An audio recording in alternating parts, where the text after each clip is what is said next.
కేవలం ఒక గ్రామ పంచాయతీ కార్యాలయంలో కానీ రైతు వేదికలలో కానీ చేయడం అని కాదు. ఎక్కడ ఎక్కువ మంది రైతులు కానీ జనాలు గ్యాదరింగ్ ఉంటుందో అక్కడ అందరికీ అవగాహన కల్పించాలని చెప్పేసి మేము తిరుగుతున్నాము.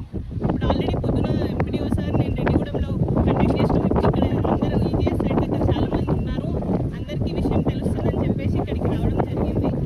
ఇప్పుడు అందరూ ఏం చేస్తున్నారు, వరి కొయ్యడాలు అయిపోయిన తర్వాత ఈ కొయ్యలను కాల్ చేస్తున్నారు. దీనివల్ల చాలా నష్టం జరుగుతుంది. మీ అందరికీ తెలిసి ఇప్పుడు ఒకళ్ళు నిప్పంటించడం వల్ల ఇంకో రైతు పొలానికి అది తాకేసి దానివల్ల పశువులు ధాన్యము ఇంకా మొత్తం కాలిపోయి చాలా నష్టం జరుగుతుంది. దీనివల్ల మెయిన్గా ఏమవుతుంది, ఇప్పుడు మొత్తం భూసారం తగ్గిపోతుంది, సూక్ష్మజీవులు నశిస్తాయి. ఇప్పుడు సూక్ష్మజీవులు అనేది ఎట్లా మనం యూరియా, నత్రజని, భాస్వరం అవి తీసుకోవాలంటే పంట కానీ మొక్క తీసుకోవాలంటే సూక్ష్మజీవులు తోడ్పడతాయి. అటువంటి సూక్ష్మజీవులు మీరు దీన్ని కాల్చడం వల్ల ఆ సూక్ష్మజీవులు చనిపోతాయి. దానివల్ల మీరు ఎంత యూరియా కానీ భాస్వరం అది ఎంత వేసినా కూడా దానికి ఉపయోగం ఉండదు. దీనివల్ల ఇట్లా కాల్చడం వల్ల సూక్ష్మజీవులు, మిత్ర పురుగులు అన్నీ నశిస్తున్నాయి. దీనివల్ల మీకు పంట దిగుబడి తగ్గుతుంది, వ్యవసాయం మళ్ళీ మీకు ఖర్చులు ఎక్కువ శాతం ఎంత యూరియా వాడినా ఉపయోగం ఉండదు.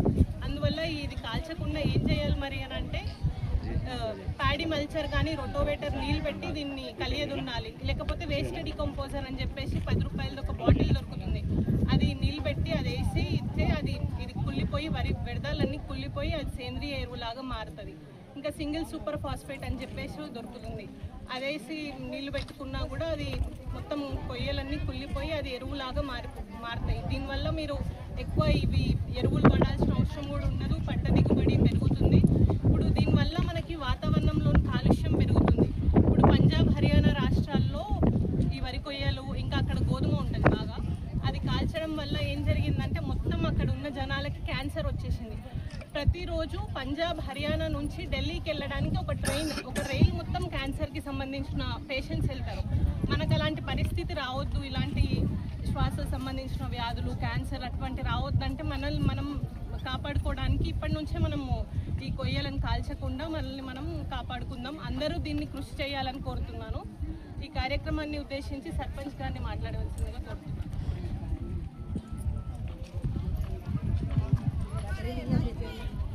అందరికీ నమస్కారం. ఇక్కడికి వచ్చిన ముఖ్య ఉద్దేశం ఏంటంటే దయచేసి ఆ విషయం చెప్పే ముందు అందరూ కూడా రైతు కుటుంబం నుంచి వచ్చిన వాళ్ళ అందరం కూడా ఇక్కడికి వచ్చి మీరు వేరే ప్రోగ్రామ్ చేసుకుంటారని చెప్పేసి ఇంతకుముందు బావగారు అనడం జరిగింది. దయచేసి అందరం మన ఊరికి సంబంధించిన వాళ్ళం ప్రతి ఒక్కరం కూడా రైతు కుటుంబం నుంచి వచ్చిన వాళ్ళమే కాబట్టి అవేర్నెస్ ప్రోగ్రామ్ అనేది ఇక్కడైతే చాలా పబ్లిక్ ఉంటారని చెప్పేసి మా గ్రామంలో గ్రామ సభ నిర్వహించుకోవడం జరిగింది.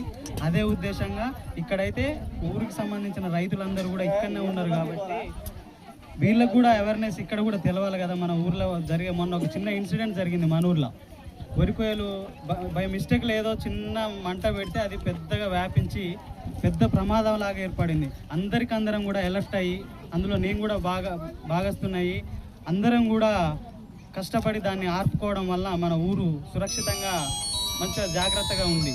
అదేవిధంగా ఇట్లాంటివి జరగకుండా ఈ అవేర్నెస్ ప్రోగ్రాం ఒక గవర్నమెంట్ ఒక జీవో ఏర్పాటు చేసి ఇది జనాల దృష్టికి తీసుకుపోవాలని చెప్పేసి చెప్పడం జరిగింది.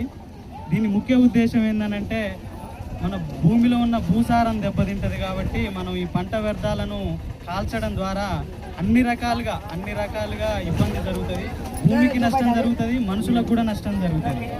మన ముందు తరాలకు కూడా మనం స్వచ్ఛమైన గాలి ఇయ్యలేకపోతాం, స్వచ్ఛమైన భూమి నుంచి వచ్చే పంటను కూడా దిగుబడిని కూడా మనం సాధించుకోలేకపోతాం. అందుకనే ఇది గవర్నమెంట్ దృష్టికి చేరి గవర్నమెంట్ కూడా ఈ ప్రోగ్రాం పెట్టుకొని అందరికి కూడా తెలవాలని చెప్పేసి చేయడం జరిగింది. కాబట్టి దయచేసి గ్రామ ప్రజలందరూ కూడా ఎలాంటి వేస్టేజ్ ఉన్నా కానీ నిప్పంటించి మాత్రం ఈ వాతావరణాన్ని కాలుష్యాన్ని ఇబ్బంది పరచొద్దని చెప్పేసి ఈ సభాముఖంగా కోరుకుంటున్నాను. అదేవిధంగా ఈ వ్యర్థాలను కాల్చినట్టయితే సాధారణంగా వ్యర్థాలను కాల్చినట్టయితే 5,000 రూపాయల జరిమానా విధించాలని చెప్పేసి గవర్నమెంటే చెప్తుంది. భారీ స్థాయిలో వ్యర్థాలను పంటల మొన్న రీసెంట్గా జరిగినప్పుడు 25,000 రూపాయల జరిమానా విధించమని గవర్నమెంట్ ఒక ఆదేశం ఇస్తుంది.